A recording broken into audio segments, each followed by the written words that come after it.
कल्पना कीजिए साल 2026 है। विज्ञान अपनी पूरी ताकत के साथ ब्रह्मांड को समझने की कोशिश कर रहा है, लेकिन फिर भी अंतरिक्ष का पैमाना मानव कल्पना को झकझोर देता है। यह विशालता कई लोगों के लिए आज भी एक सृजनकर्ता की असीम शक्ति का प्रमाण है।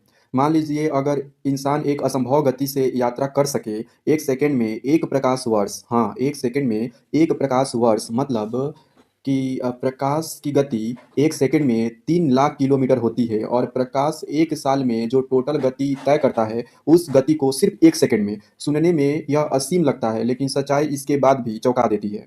एक ही सेकंड में आप लगभग 5.88 ट्रिलियन मील तय कर लेंगे। इतनी दूरी जिसे आज का सबसे तेज अंतरिक्ष यान तय करने में 19,000 साल लगा देगा। अब इसे और आगे बढ़ाइए। अगर कोई इंसान इसी असंभव गति से 80 साल तक यात्रा करे, तो वह लगभग 2.5 अरब प्रकाश वर्ष, जी, 2.5 अरब प्रकाश वर्ष की दूरी तय कर पाएगा। सुनने में यह अनंत जैसा लगता है ना? लेकिन यही कहानी रुक नहीं जाती।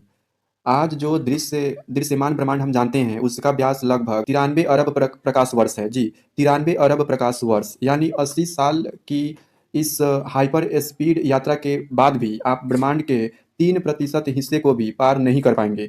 अब जरा इस रचना की विशालता को समझिए। वैज्ञानिक अनुमान लगाते हैं कि केवल दृश्यमान ब्रह्मांड में ही 200 अरब से लेकर 2 ट्रिलियन तक आकाशगंगाएं हो सकती हैं।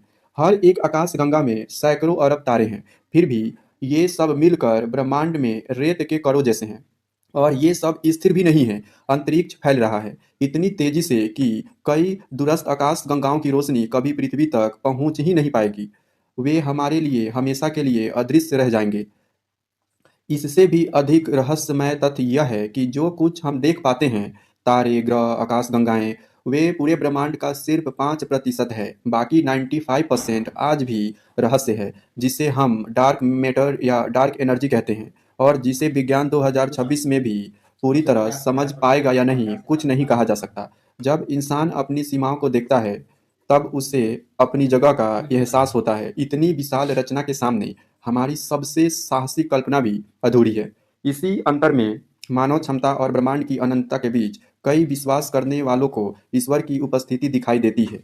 एक ऐसा सृजनकर्ता जिसकी कला इतनी विशाल है कि वह आज भी और शायद हमेशा हमारी पहुंच से परे रहेगी।